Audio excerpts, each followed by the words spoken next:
Giants are not what we think they are. The same qualities that appear to give them strength are often their greatest weaknesses. David and Goliath by Malcolm Gladwell. This book is not completely Bible-based. It's more about misfits, underdogs, and defeating your giants. I'd like it if everyone would just close your eyes. When you have your eyes closed, I want you to go to a time where you felt that you weren't good enough. Or I want you to go to a time where you felt like there was certain expectations that you just couldn't meet. All right, open them. I'm Christopher Anaya, and I'm going to be sharing with you guys my high school tales. I'm going to be sharing why I value it. This is my high school haircut. And I value this haircut because it kind of tells you who I am. I'm an easygoing guy. I like to hang out with my little cousins on the weekend. I like to be silly in front of big crowds, and I'm a class clown.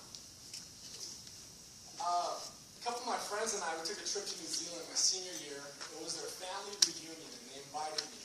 And I was honored to go, and when I went to New Zealand, it was interesting. Everyone there had rat tails. And I was like, man, this is so awesome. And I came back home and I told my friends, everybody has rat tails. This is awesome. We're going to grow them. And they're like, no! They didn't see what I saw. And so I told everybody thought it was a bad idea, except for my cousin JoJo, who happens to be a haircut. Sorry, a barber.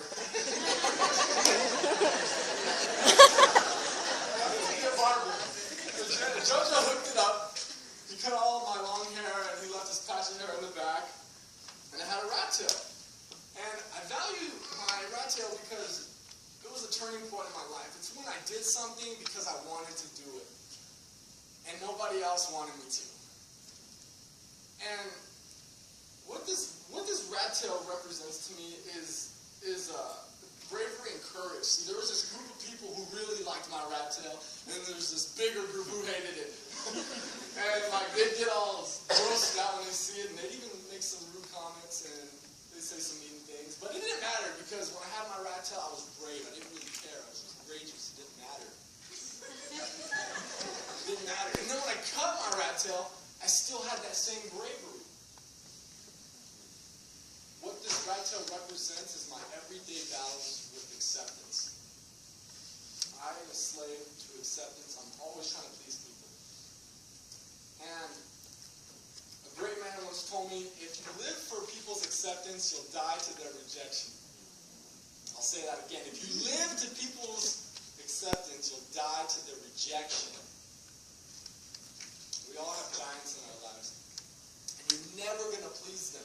I've been an ambassador for 3 years, a college representative, and to this day, I'm called immature.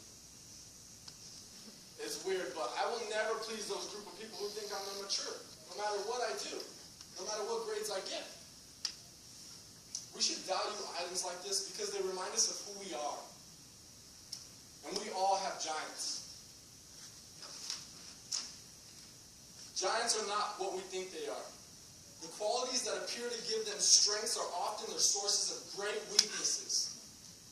Instead of judging someone for breaking a cultural norm or a gender norm or a social norm like growing a rat tail, let's smile at them.